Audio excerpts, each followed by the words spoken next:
And on behalf of TU Law School, the National Energy Policy Institute, and particularly our headline sponsor, Chesapeake Energy Corporation, I welcome you to the 4th Annual Chesapeake Lecture. The purpose of this lecture is to enhance our dialogue on energy law and policy by featuring prominent figures from the corporate, academic, and government sectors. And we are deeply, deeply grateful to Chesapeake Energy Corporation's support for this event. We are honored today to be joined by so many friends and supporters, and it would take all of our time available to recognize each and every one, but I'd like to take a moment to recognize a few. First, Henry Hood, Senior Vice President and General Counsel for Chesapeake Energy Corporation.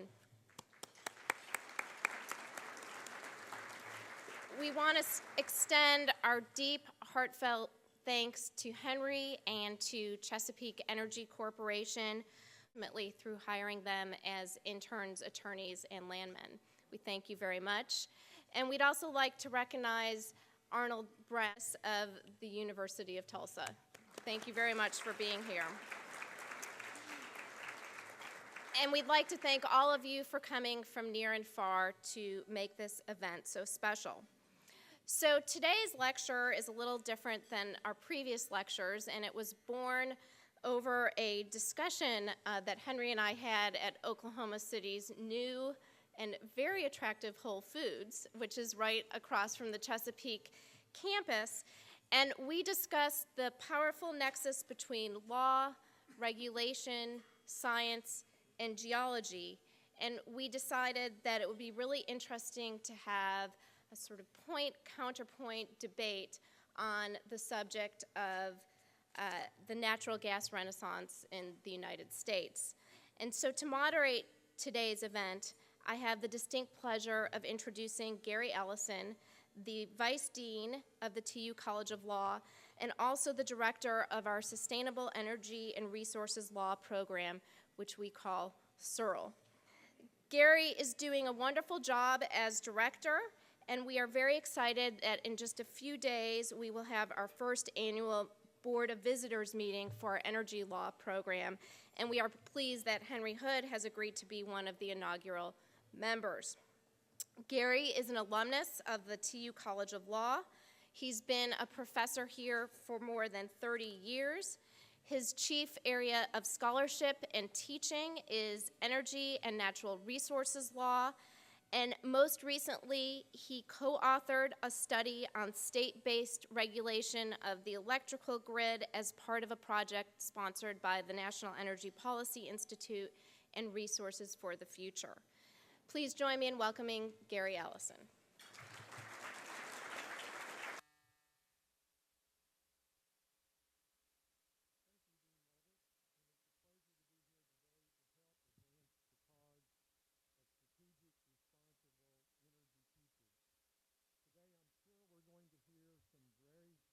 Fascinating opinions on the best strategy for our national energy future. Now, the Chesapeake Energy Lecture is one element within the Chesapeake Energy Scholars Program, an initiative to prepare select students for careers in the energy industry. We don't have time to introduce all of our Chesapeake scholars that are here today, but I would like for each of our present and past Chesapeake scholars to please stand and be recognized.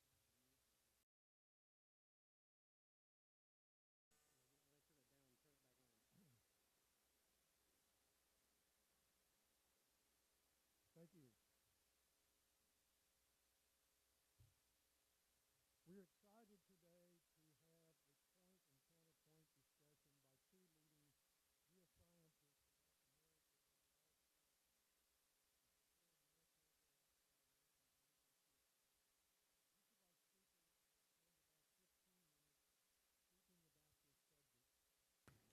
leading geoscientists. And I will serve as moderator and follow their remarks by asking questions that either you or I have prepared. Our first speaker is Terry Engelder, a leading authority on the Marcellus natural gas shale play. Dr. Engelder earned a bachelor's degree from Penn State University, a master's degree from Yale, and a PhD from Texas A&M, all in geology. In recognition of his work on gas shale, which led to the upending geopolitics of energy, he was named to Foreign Policy Magazine's 2011 list of top global thinkers, along with colleagues Gary Lash and the famous gas shale operator George Mitchell. Please joining me in welcoming Dr. Engelder. Thank you.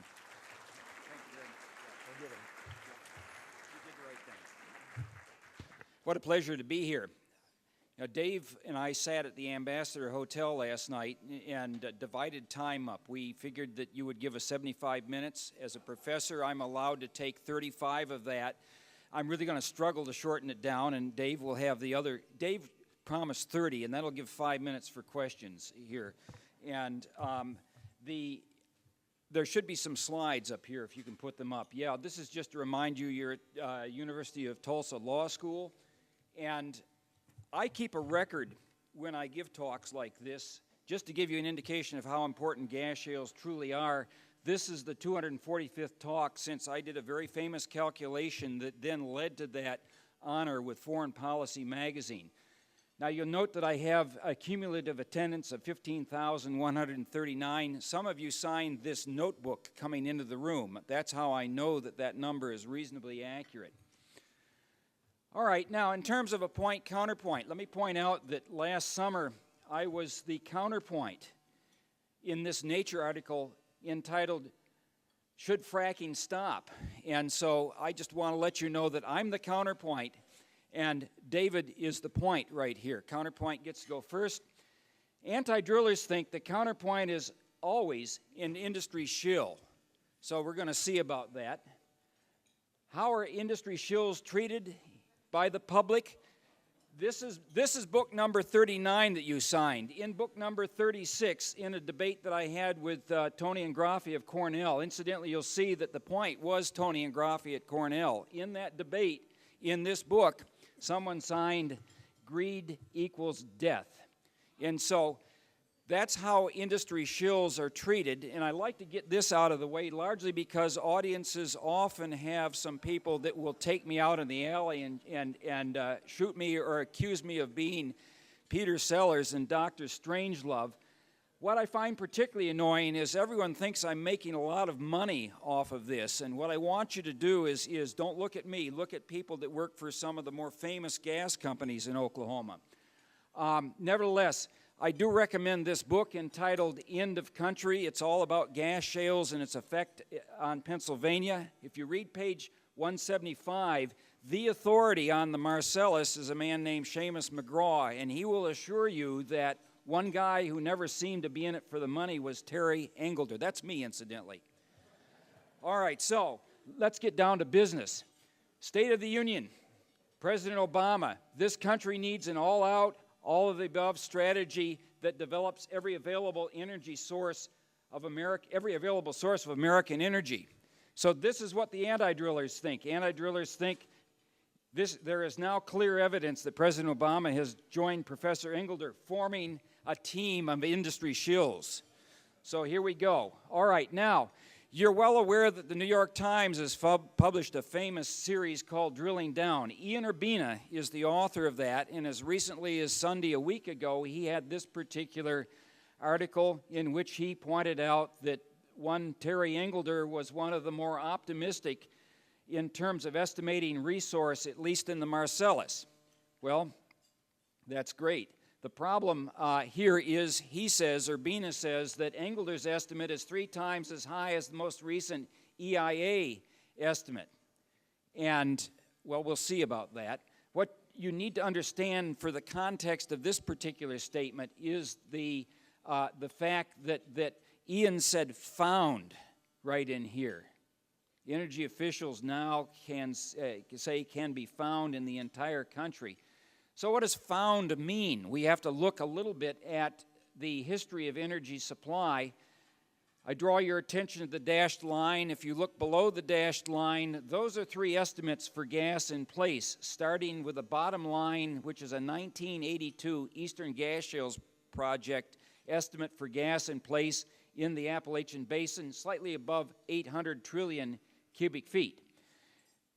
I've circled the bar that represents my estimate for the amount of gas in the Marcellus that's slightly less than 500 trillion cubic feet. I want you to notice here that in this New York Times article it says more than 500 trillion cubic feet. You got to get your facts straight when you write an article, but that's never slowed anyone down.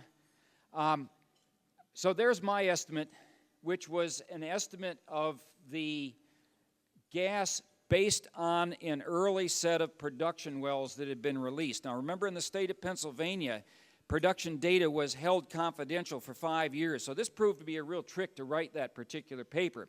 All right, what's happened since then is that last summer the USGS caused a big row. If you look at the top 3 bars there, the bar in blue was USGS's announcement last summer that, well, the Marcellus has only 84 trillion cubic feet.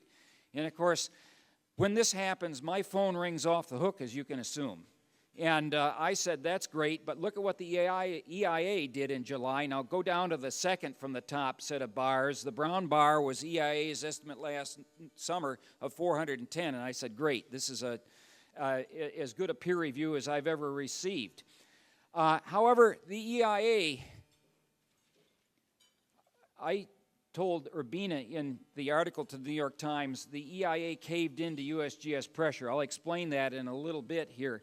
But while all this was going on, in an email exchange that involved a CEO of one of America's leading gas producers, I won't name him, and MSNBC's John Kramer, the company man claimed that 750 trillion cubic feet could be extracted from the Marcellus. So we have a difference that's almost an order of magnitude between an optimistic energy position and a pessimistic USGS position. So Urbina goes on and writes, Mr. Engelder said last week that he stood by his estimates, citing assumptions that he believed remained reasonable, and he questioned whether federal officials were being too conservative. And then this is the kicker right here. Urbina emailed me just before writing this article and said, what do you think of this EIA announcement? And I detailed the calculations that I used, which he proceeded to ignore. Then down below it I said, I don't know what EIA did, but other than cave in to peer pressure from the USGS. So anti-drillers think, well, that's a double death pox on Engelder for putting down both the USGS and EIA in one fell swoop and doing it in the New York Times. So that's the state of affairs right now. Now, what I want to do is I really do want to honor this desire for a debate. Let me just say that the Marcellus calculation that I did in 2009, which became reasonably famous, was based on a distribution of average ERUs per well for various counties. And you'll note that there are only about 6 counties up here that have an averaged EUR of 4 billion cubic feet. But if you take just those 6 counties, maybe throw in the orange counties, what you have is a reserve that, if you calculate even for a 10-year period of time, is on the order of 189 trillion cubic feet. That's just for a 10-year period of time, just for those counties in red and orange up there, just based on this 2009 oil and gas, Fort Worth Basin Oil and Gas magazine article. So what did the USGS do? Well, they didn't look at this particular decline curve, which extends 40 years in time from the Appalachian Basin. Now, admittedly, these are vertical gas wells, but some of them have a tremendous history to them and indicate then an ARPS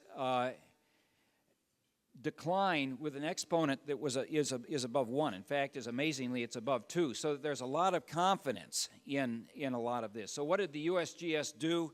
Now, just to cut to the chase on this, the USGS took an interior Marcellus assessment unit. This is roughly the area that I looked at This is the area of the assessment unit, the acres per cell. Now, the very interesting thing is they divided this too finely, or at least in my opinion, in terms of being conservative. If you want to cut down a resource assessment, what you do is you take the cells and divide them down and down and down. In effect is that 189 acres for one cell, in effect, cuts it down to one well bore. And the implication of that was that, let's say Chesapeake has a pad in Bradford County.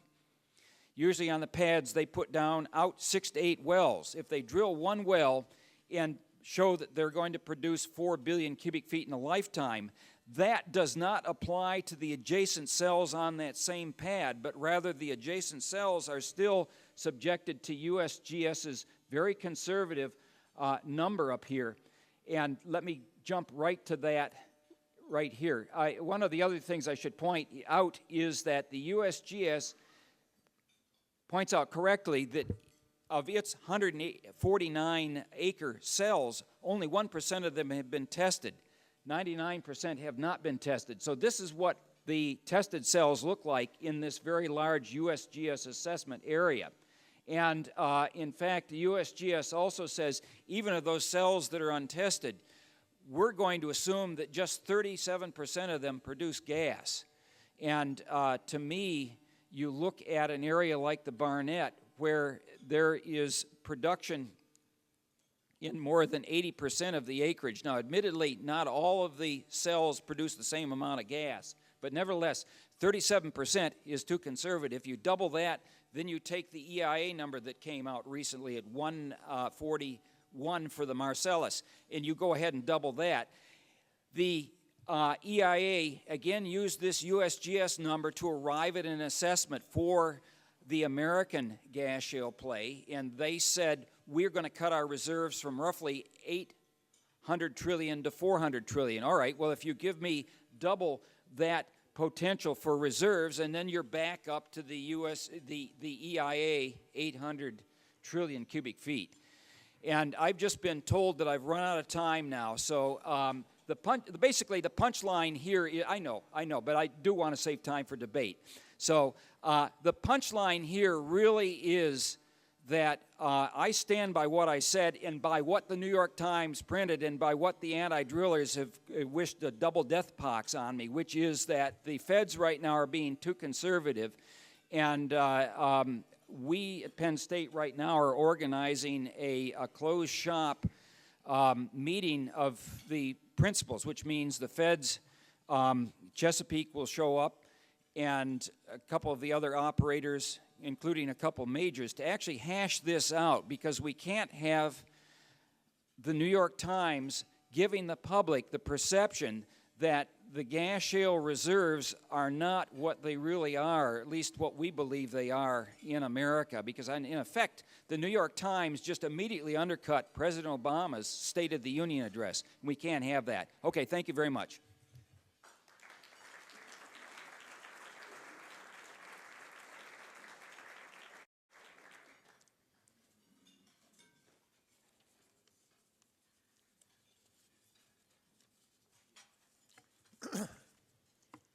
Our next speaker is David Hughes. David is president of Global Sustainability Research, Inc., which is a consulting group dedicated to research on energy and sustainability issues. He developed the National Coal Inventory to determine the availability and environmental constraints associated with Canada's coal resources. He was a team leader for unconventional gas on the Canadian Gas Potential Committee, and in that role, he coordinated the recent publication of a comprehensive assessment of Canada's unconventional natural gas potential. A fellow of the Post-Carbon Institute, he has recently authored 2 reports relevant to this discussion. One, Will Natural Gas Fuel America in the 21st Century? And 2, Life Cycle Greenhouse Gas Emissions from Shale Gas Compared to Coal, an analysis of 2 conflicting studies. Please join me in welcoming David Hughes.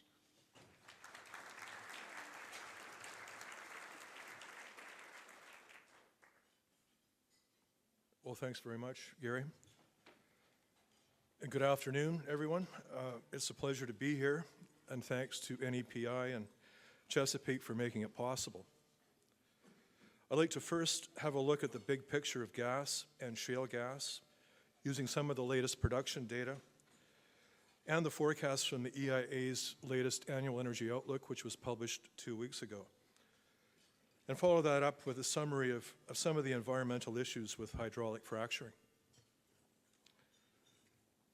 If you look at some of the optimistic statements on natural gas recently, we see from the Pickens plan, there's so much natural gas that there's enough available to, according to one researcher, displace half of the coal-burning power plants in the U.S.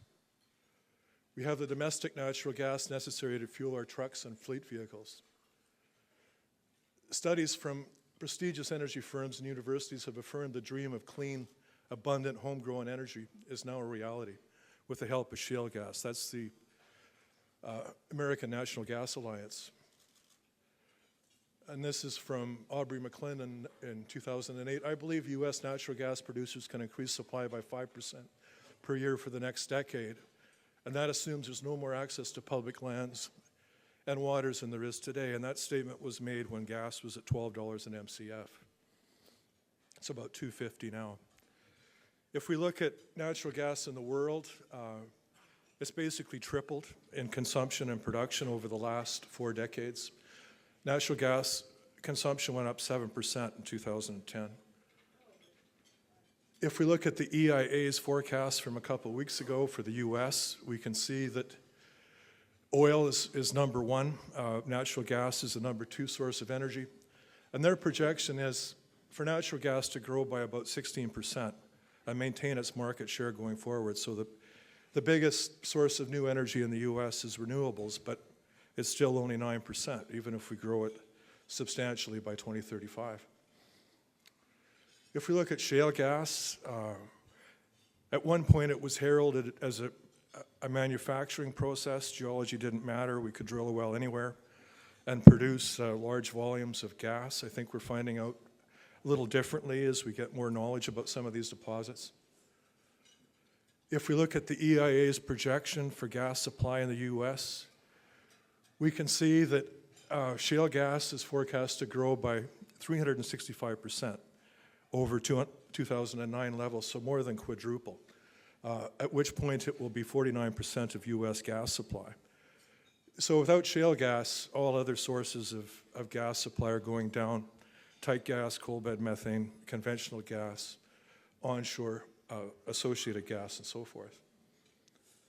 The EIA has been ever more optimistic about shale gas. This is 4 of its forecasts. 2009, 16% in 2030. 2011, 45% in 2030. 2012, 49%. So shale gas is very important. If we look at that forecast of the EIA in terms of price, the green line is their price forecast. They're suggesting less than $8 an MCF by even out to 2035. So essentially low prices forever and rising production. If we look at the volatility of the past couple of decades in terms of natural gas price, the black being North America, we can see that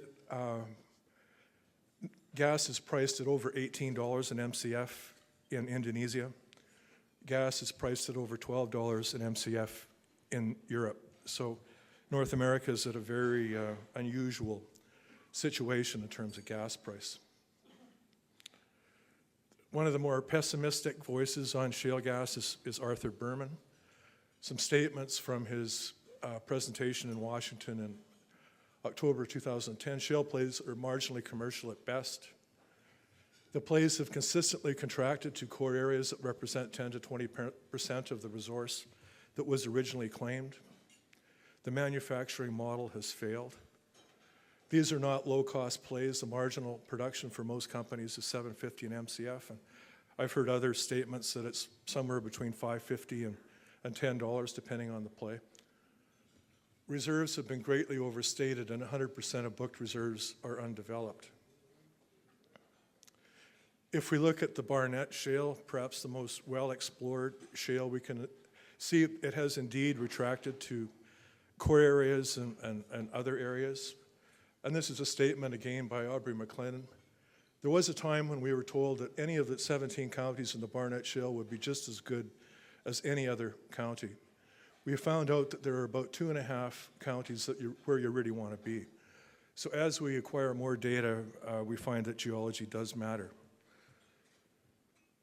And we come to the estimates of the Marcellus that Terry just talked about. And in 2009, when Terry made his famous assessment, there really wasn't a huge amount of production data from horizontally multi-fracked wells that we now have. And as we go down, one could argue that, and the EIA would argue that we have much better information now, which is why it's retracted to 141 TCF for the Marcellus. This is the story of natural gas production in the U.S. over the last couple of decades. The number of operating gas wells has doubled to about 500,000. The average productivity per gas well has declined by 36%. So more and more drilling to maintain production. And that's what you see in this chart. Natural gas production is a story about declines. This is production by well vintage. The overall decline rate in 2006 was about 32%.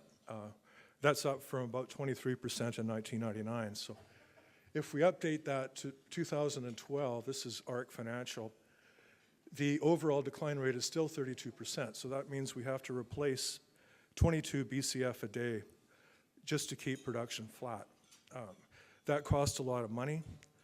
ARC estimates $88 billion per year to develop 22 BCF a day of productive capacity. At $2.50 an MCF, which is today's price of gas, companies are short about $50 billion in terms of capital to be able to meet that production target. And what that indicates is we're likely looking at higher prices, in my view, going forward, or declining supply. I looked at the drilling statistics for gas over the last couple of decades, and we can see that there's a huge bubble, that black line, in 2006 to 2008. The drilling has collapsed by about 50%, yet the highest gas production ever was recorded in October of 2011. And that almost seems too good to be true. How can drilling be down and gas production keep on rising?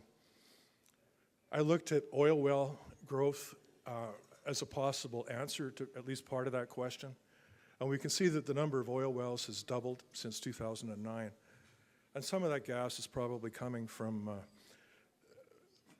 wells that companies have switched basically to producing liquids, which is much more profitable than the actual dry gas. Shale gas production by play. You can see just the stellar growth in shale gas production. The Haynesville basically produced almost nothing in early 2009 and now is really responsible for most of the bubble in production. 30% of U.S. production is now from shale plays. So an astounding and very recent development. If we look at it by play, we can see that the Barnett, the oldest play, is plateauing to growing slightly. The Haynesville is now the biggest source of shale gas in the country. If we look at the Marcellus, that green line, we can see it really just got started when Terry made his famous 489 TCF estimate. And it's now up to about 2.5 BCF a day, so we do have a lot more information about shale gas from the Marcellus. If we look at the uses of gas, gas is a very useful commodity. 70% of it is used for non-electric petrochemical feedstock, heating our houses, commercial. Only 30% is used for electricity generation. If we look at electricity, this is the EIA's forecast. They're suggesting a 50% growth in the use of natural gas to produce electricity. So gas is going to take market share away from coal, but coal will still be by far the largest fuel source for generation through 2035 at least. If we look at renewables, if they more than double, renewables will be 9%. So renewables are not going to replace natural gas or coal for electricity generation. If you look at a little closer at that renewable slice, we can see things like wind, 2.5 times by 2035, biomass, more than triple. If we increase solar PV by 14-fold, it will still be less than 1% of US electricity generation. But there's no such thing as a free lunch. There's been a great deal of pushback by the general public and in state and national governments to environmental issues surrounding hydraulic fracking. France has banned fracking.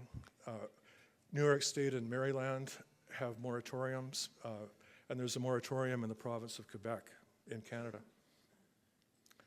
This is a report published by Riverkeeper in New York, basically summarizing a whole bunch of different case studies of alleged damage from hydraulic fracking in Pennsylvania and across the West. So we have environmental organizations, community groups, listservs, documentary films such as Gasland, scientific reports, and the New York Times Drilling Down series that Terry mentioned. So the mantra of natural gas as a clean transition fuel to a low-carbon future is being seriously questioned by these groups. The main issues are methane contamination of groundwater, disposal of produced fracture fluid contaminating groundwater and inducing earthquakes, industrial footprint, truck traffic, air emissions associated, full cycle greenhouse gas emissions, which may be worse than coal, the Nature article that Terry mentioned. One of the more recent studies on methane contamination has come out of Duke, suggesting that thermogenic methane has been detected in groundwater within 1,000 meters of producing gas wells. If we look at things like cement casing failures in gas wells, and this is not just hydraulic frac wells, this is all gas wells. This was a study done in Alberta for CO2 sequestration, and they suggested about 1 out of 20 gas wells has something wrong with the way it was engineered near surface. Contamination of groundwater from improper disposal of fracture fluids. There's several case studies of this, as well as induced earthquakes from injection of fracture fluids. And this has been demonstrated in Arkansas. If we look at the whole issue of emitted methane and shale gas being worse than coal, one study by Howarth et al. Out of Cornell in April of last year, and this was another study to counter it by Timothy Scone from the National Energy Technology Laboratory. And I took Scone's data. He looked at the amount of methane from different sources of gas. He used the Barnett Shale for shale gas. And I normalized it to the EPA emissions for all gas sources in 2009, the 2009 inventory, which is the latest. If you have a certain amount of emissions from a gas well, the percentage of emissions is dependent on the EUR of that well, how much gas that well will ultimately produce. Scone said the average Barnett well is 3 BCF. The EIA's Intech report said 1.42, and Arthur Berman said somewhere between 0.84 and 1.24. So if you look at 1.24 compared to the Howarth estimates on the right-hand side, it's within the range of the Howarth estimates in terms of emitted methane. To compare coal and gas, you really have to do it on an electricity basis. There's a huge argument about methane disperses quite quickly in the atmosphere. Okay, one more minute. Compared to CO2. And so over the short term, it has a much more powerful impact than over the longer term. And this basically, if you look at the IPCC 2007 20-year estimate is about 72 times CO2. The 100-year estimate of the IPCC is 25. So Just basically, if you look at the solid lines, that's the existing coal and gas fleet. And that basically tells you that out to about 20 years or maybe a bit longer, the existing gas fleet burning shale gas is slightly worse than coal. Over a 100-year time frame, shale gas is clearly better than coal. And I'll just wrap up at that point. It's clear that natural gas will be a very important component of U.S. energy supply going forward. Almost all eggs are in the shale gas basket as a hope of meeting supply growth projections at this point. There are significant geological, environmental, and economic challenges in continuing to grow shale gas supply. Personally, I expect significantly higher prices going forward over the next 24 to 36 months. The hope that shale gas can make more than modest inroads on oil for transport and coal for electricity is unwarranted, even if the EIA's supply projections can be met. Shale gas has been a game changer in that it has averted a terminal decline in supplies from conventional sources. A rational energy security strategy must emphasize demand-side reductions in consumption as opposed to a supply-side drill baby drill mindset. There's no free lunch. And I think Obama was right. We need an energy security policy that really looks at all of the above very pragmatically. Thank you.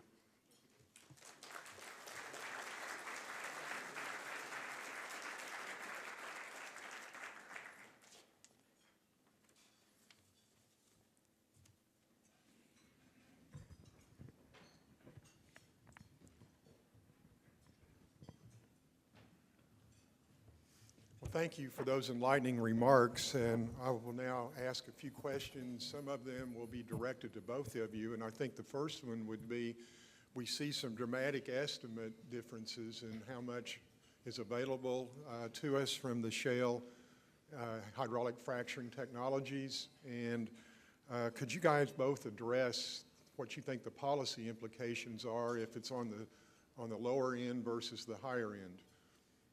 Well, I think that it's very clear right now that there's enough natural gas, even on the low end, to move forward in terms of developing an energy policy that's an end game. Now, an end game involves the word sustainability. We really don't know what that is, but at least momentarily the heat has been taken off.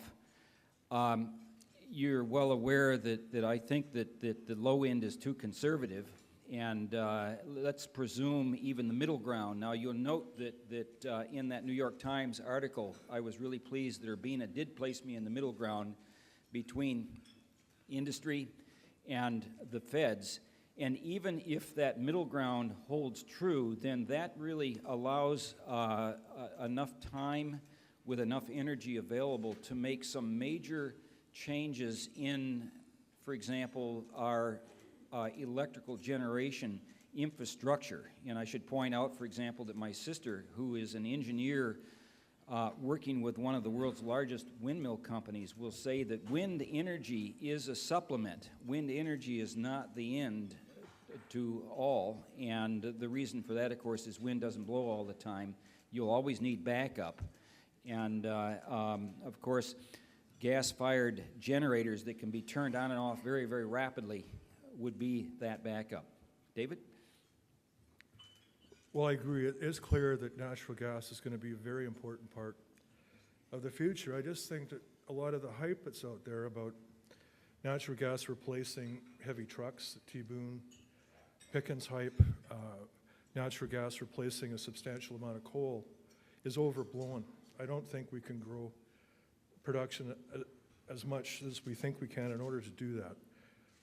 Obviously, it's going to be very important, and obviously shale gas has to be a big part of it because there's no other choice going forward. But I think it's a big mistake to look at silver bullets and to think that, for example, coal won't continue to be a big part of the future too. So we have to look at our portfolio of alternatives and very rationally look at that going forward. And I think a big part of a more secure energy future is energy conservation. It's basically figuring out how to optimize the use of the energy that we have, as opposed to business as usual, pedal to the metal, flat out going forward. Well then, speaking of this renewable future, if we didn't have this largesse of natural gas, even on the middle or lower estimates, what would our policies, should our policies be with respect to driving toward that renewable future, and how are we behaving differently than that because we have this new largesse of natural gas? Well, I think, Terry made a good point. Renewables are intermittent. Things like wind and solar and biomass electric are electric. They're not dense liquid fuels that we use for transportation. So, the bottom line is that, as Terry alluded to, renewables cannot be ramped up to get to anything close to our energy throughput at this point in time. They just don't have the intrinsic properties or the scale to be able to do that. If we were to rely on renewables, our energy throughput would have to drop dramatically, probably 50, 60, 70%. And at that point, renewables could be a much larger proportion. The ultimate renewable backup technology for wind and solar that are intermittent, of course, is hydroelectric. But the U.S. has developed most of its hydroelectric capacity, so there's not a huge amount of new capacity for that. And that leaves us with really single combustion turbine gas. Combustion turbine gas can be cycled very quickly and very effectively to match wind, and so it's a very important use for that.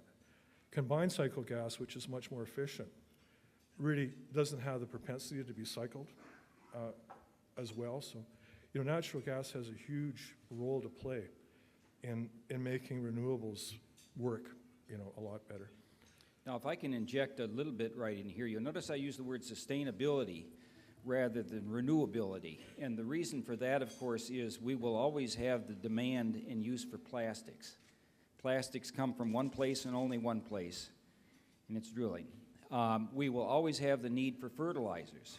And as far as I know, there's been no substitute for natural gas in producing fertilizers. So even if we can reduce the use of carbon-based fuels for transportation and for electrical generation, these other uses will not go away. Now, in terms of a federal policy, let me put a little bit of a pitch in here for the absolute need for both state and federal funding of research, and this research largely is carried out by 2 or 3 large constituencies, one of which is university research. The other is federal research through branches such as the United States Geological Survey and the Department of Energy. Now, the point that I can make is that I had the pleasure of sitting down with George Mitchell in the Woodlands the week that the Gas Shale Time magazine came out.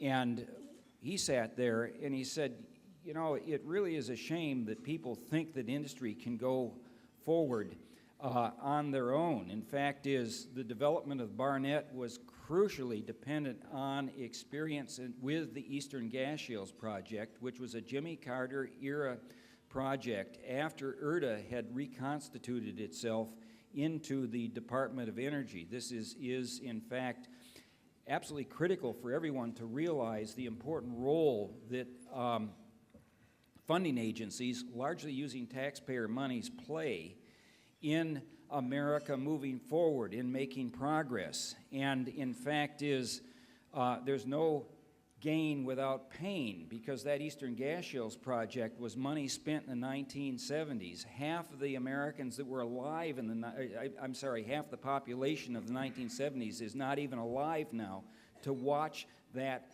payout.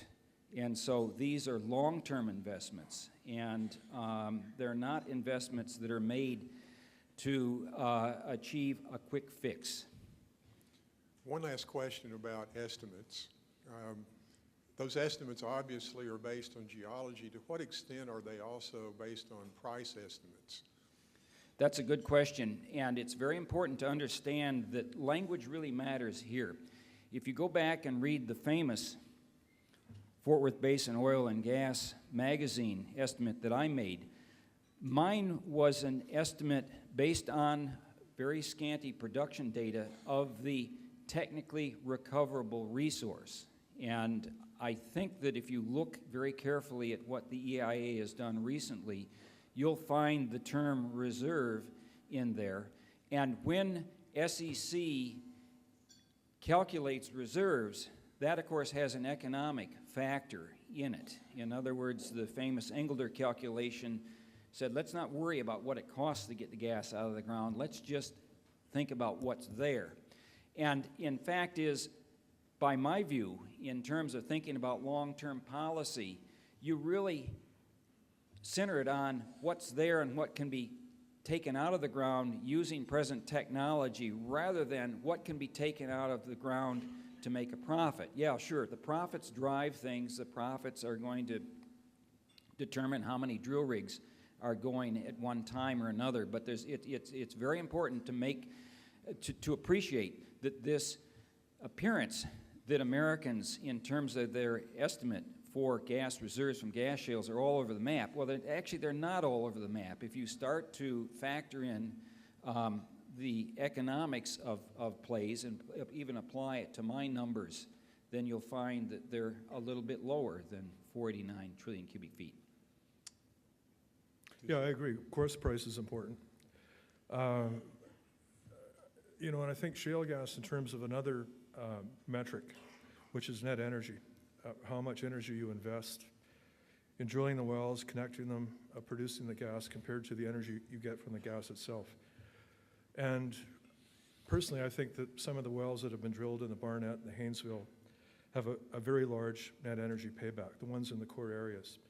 As price goes up and you spread into the more marginal parts of the deposit, you're spending the same amount of money to drill the wells and the same amount of energy, but the net energy payback becomes lower. And as soon as you hit break even on net energy, it doesn't matter what the price is. You're putting more energy into that gas than you're getting back. So that's the ultimate metric in terms of reserve analysis and resource analysis. Just to refer to another thing Terry said about fertilizers and petrochemical feedstocks and plastics, that is an irreplaceable use of gas that we really don't have any other commodity that can do that for us. For electricity, however, we have coal. And coal can be used in much less environmentally polluting ways than it's being used right now. The existing fleet is very inefficient. A lot of it's quite old.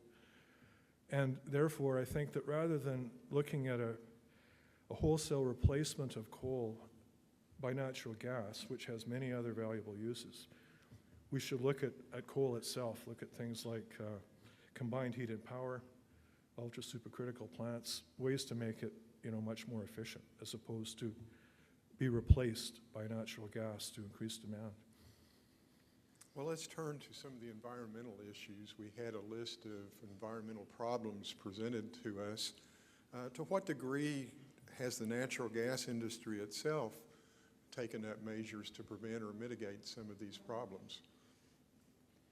Well, let me first of all offer that a lot of the very famous environmental activists come out of northeastern Pennsylvania, and they come out of an area where there hasn't been the presence of a hydrocarbon industry of any sort ever, as opposed to the area around Fort Worth, which of course had watched the state of Texas move forward for more than 100 years. The people knew what to expect. Now, on top of that, in the northeastern part of Pennsylvania, that part of the state was within commuting distance of New York City, so that you had a lot of people coming out of New York City, fairly well-to-do people, well-heeled we call them, who had summer homes in this particular area, and the last thing they wanted to do was they didn't want this area industrialized in any way. And it turns out that some of the loudest voices are people that are not even natives, that don't have a stake per se in that particular land, but rather people who come out every third weekend. And as a consequence, we had a lot of problems that were magnified as a consequence of the feedback between these anti-drillers, I call them. Notice I use the word anti-driller rather than environmentalist. There are two different issues right in here. I will have to say that that there have been some issues that have come up. One of them, of course, is leakage of methane. And let me reflect both on the Marcellus and on the Barnett. The Marcellus, particularly in northeastern Pennsylvania, where Chesapeake has a great position, that's an exhumed gas field. And what is an exhumed gas field? What it really means is that this Marcellus shale, which is a source rock, basically generated gas on the order of 250 million years ago. From that time forward, last 250 million years, it's actually been leaking gas very, very slowly. And what that gas does, because it's buoyant, obviously it tries to bubble to the surface. And every permeable, porous sand layer between the Marcellus and the surface will catch and charge gas. And in fact is what happened was one of the companies in the area got a bit anxious early on, didn't realize the extent to which these upper sand layers had been charged, and drilled down through them carelessly and allowed a situation in which more methane leaked into groundwater. Now bear in mind it was there in the first place, but it exacerbated the problem. And the industry in that case really didn't fess up from the very beginning and say, we do have a problem, we're going to take care of this, but rather said, nah, that's not our doing. And this, I think, industry has learned a great deal from that. Let me remind you, reflecting back on Texas, that even George Mitchell himself, when he owned the property in the Dallas-Fort Worth area, in the Fort Worth Basin, he spent many years playing the sands of the Atoka, layers of sand above the Barnett that had actually been charged by the Barnett under the same set of circumstances. And in fact, once he had depleted those sands, then he told his people, let's try the Barnett. And so in a sense, that's an exhumed gas field as well, very much the same as the Marcellus. Now, I've addressed just one environmental problem. Dave, would you like to try another one or two? There are a bunch of really famous ones. So, Yeah, I would say that I think that there's quite a few legitimate case studies from Pennsylvania. There's also legitimate case studies from the Barnett. The Duke study, for example, that was done in Pennsylvania, you know, the correlation was to active producing gas wells. And within 1,000 meters of active producing gas wells, they had hazardous emissions or hazardous amounts of methane in the groundwater. So that seems to be fairly clearly demonstrated that it's legitimate. If we look at things like improper disposal of produced fractured fluids, I think that there's been examples of that. Some of these have been mistakes, liners of frac fluid ponds that have leaked. You know, so that can be fixed. I mean, that's likely an engineering problem. And to a certain extent, the methane problem can be fixed as well. You know, my feeling is that the methane problem is really how you engineer the surface casing and the cementing jobs of those wells, and some of them fail. If we look at things like truck traffic and air emissions from compressors and so forth, I think those are legitimate. Quite a bit of that comes from the Fort Worth area in the Barnett. The whole issue of methane emissions and shale gas being worse than coal, I think there's technologies around that can dramatically reduce the extracted methane and the vented methane. You know, whether it's through flaring or capturing it at the well site. And the GAO issued a report where they felt that the technology exists to reduce that by 40%. That would make a dramatic difference. I don't think that the whole issue of shale gas being worse than coal is going to shut down shale gas for a minute. I mean, we need it. So we're going to have to look at best practices and, you know, try to reduce the impacts as much as we can. let me just follow on with this particular discussion and point out that methane leakage, of course, was was public enemy number one, but public enemy number two was the Cheney loophole. And this again is another example where I think that industry at least initially made a huge mistake, allowing the service companies, Halliburton, Schlumberger, whoever puts together the cocktail that allows for hydraulic fracturing, to not to get away with saying, well, that's proprietary. Industry, however, learns, and they learn very, very rapidly, I'm pleased to say. And within the last year or so, industry has put together a voluntary website called Frac Focus. And I point out in Pennsylvania that if you have a well drilled in your backyard right now, and if Chesapeake drills it, I mean, you get the API number, you put it into Frac Focus, and you will find out exactly what was put down your well in your backyard. So that industry is not monolithic. Industry, in fact, consists of people who themselves are conscious of the environmental footprint they make, and by and large work very hard to mitigate these particular problems as they emerge. One of the big breakthroughs that happened in the Appalachian Basin relative to the Barnett, and the Barnett, the practice was you recovered frac fluid, you put it down disposal wells. And in Pennsylvania, there were no disposal wells, so industry started experimenting with reusing this frac fluid or recycling it in a closed-loop system that will continue. And that's proved so successful that I think that the issue of disposing of frac fluid in deep disposal wells is going to go away, at least in the Marcellus. And my bet is that that practice will get back down into Texas, where as well in the Barnett and the other shale plays, their fluid will be recycled, and it can be recycled infinitely. So do you buy the Duke study that suggests that shale gas is more environmentally hazardous than coal? That wasn't the Duke study. That was the Cornell study. Right. And the answer is no. David actually put the key slide up just as he was finishing. And the understanding right here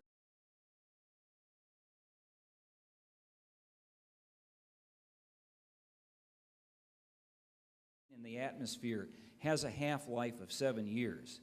In other words, whereas CO2 lasts for a long, long time. In fact, it's permanent. And in that Nature article that I showed you a slide of early on, where there was this point-counterpoint between the Cornell people and myself, in that particular article, I pointed out that the fires that were burned in the early Sumerian cities in the Fertile Crescent, the CO2 that was released from those fires is largely still in the atmosphere to this day. On the other hand, gas that is leaked from the early development of the Mitchell wells in the Barnett, let's say 14 years ago, and this goes back to 1997, about the time of the first slickwater frac, whatever methane leaked into the atmosphere, only 1/4 of it exists right now is a greenhouse gas forcer. So that in fact, if you're worried about long-range global climate change being forced by composition of the atmosphere, it's really CO2 that you have to keep your focus on. And this is one of the primary reasons why the atmospheric scientists really like shale gas as opposed to coal. If the older, dirtier coal-fired power plants can get shut down and be replaced by gas as a generation energy, because in fact, per BTU that's generated, you have only half the CO2 getting into the atmosphere. And this is, of course, part of the reason that groups like ANGA have touted natural gas as the clean fuel. It really is, in terms of a long-term greenhouse gas effect, truly a clean fuel. If you look at the long term, now if you look at it over 10 years, if you're worried about what it's going to be like by the time you retire, then you think about methane. But if you're concerned with the quality of your grandchild's life or your great-grandchild's life, then it's CO2. But clearly, I would say it's not 10, it's probably about 25 or 30. Shale gas is worse than coal over the short term because of the methane. Over the long term, of course, Terry's right. CO2 is going to be the big issue.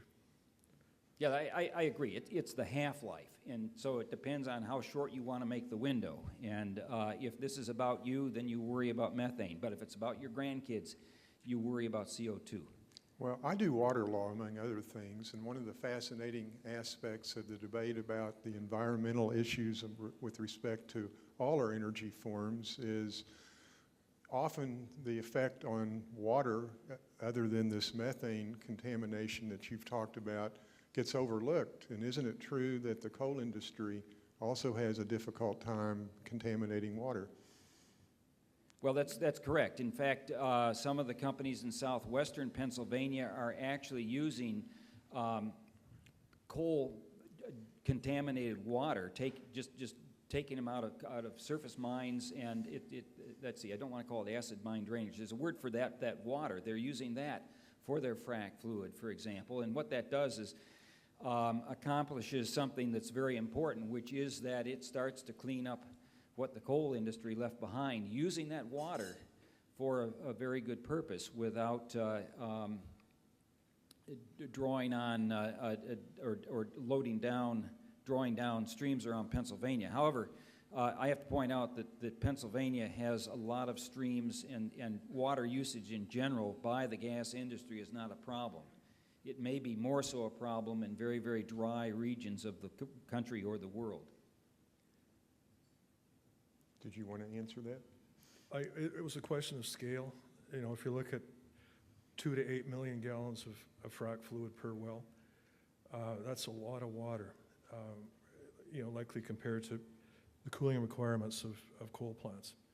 So sure, I mean, perhaps some of the acid mine drainage, if that's what you're referring to, Terry, could be reutilized. I mean, that's very clean water compared to reusing waste frac water. But sure, if they can use that, if that's going to solve a problem, by all means. Again, it's a question of scale. If I've understood your answers to... You know, much better data on methane emissions, and I think particularly methane emissions, and some of the other is sort of quasi-independent of industry. And, you know, I think those studies are going to do a lot in terms of the credibility of the whole process. Public doesn't trust what industry says. We need more of an arm's length view of that.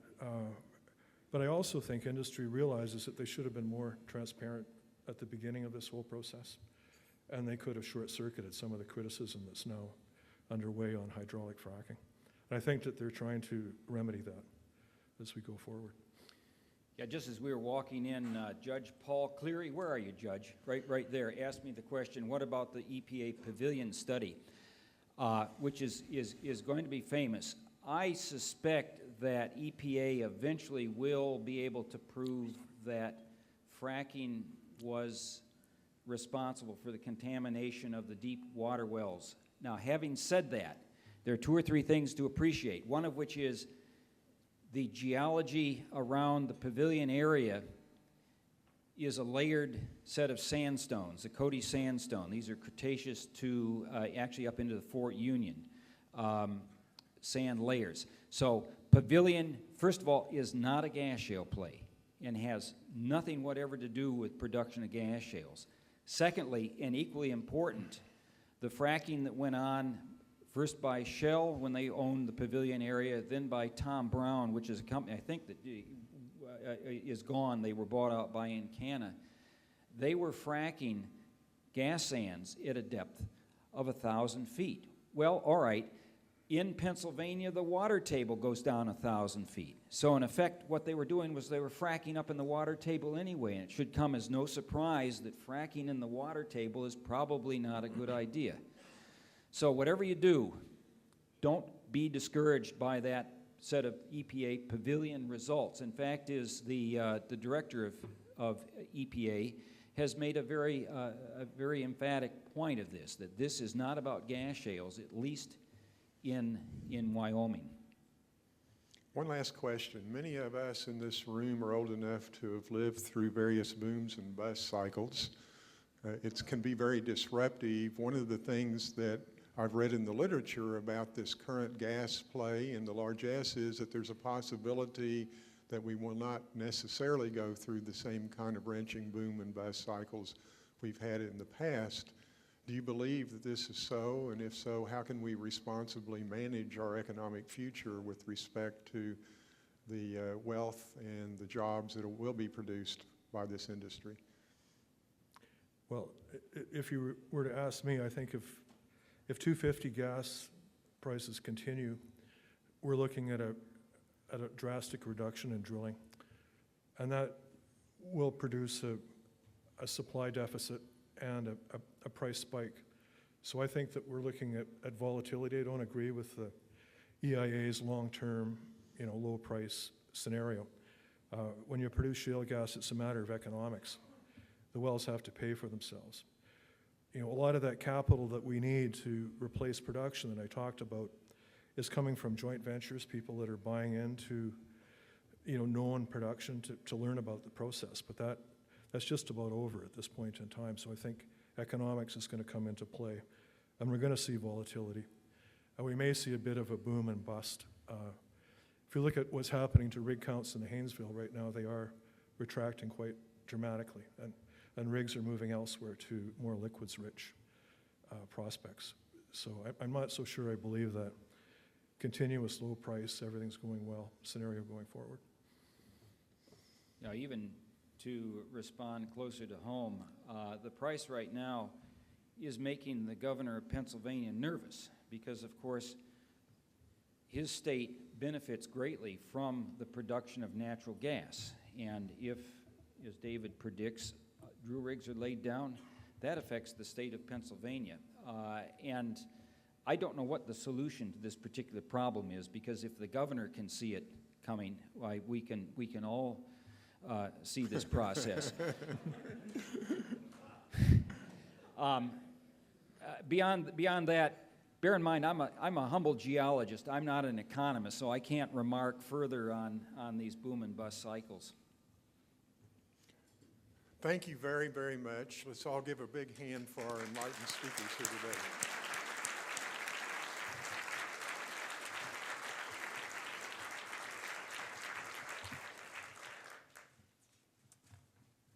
Thank you, Mr. Engelder and Mr. Hughes, for sharing your experience and insights with us today. I really do think it underscores that many of us who are lawyers, the importance of understanding as lawyers and policymakers think about the law and regulation, understanding the science behind and the geology behind a lot of what we heard today. And thank you, Gary Ellison, for moderating and for a great discussion. On behalf of our friends at Chesapeake and the entire University of Tulsa community, as well as the National Energy Policy Institute, I'm very pleased to offer each of our speakers a token of our thanks and esteem. As you know, Oklahoma's heritage includes a rich culture from several American Indian tribes. Tulsa's Gilcrease Museum, which is now managed by the University of Tulsa, has commissioned a limited edition Chief's blanket, which is patterned after an 1860s Navajo blanket in its collection.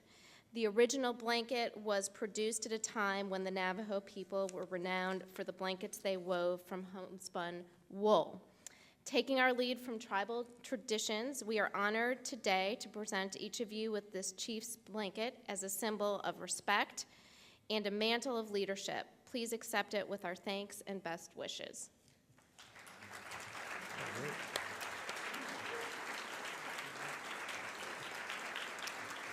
And with that, we conclude this installment of the Chesapeake Lecture Series. Thank you very much for joining us, and we hope you come back to campus for our numerous events. Thank you very much, and drive safely.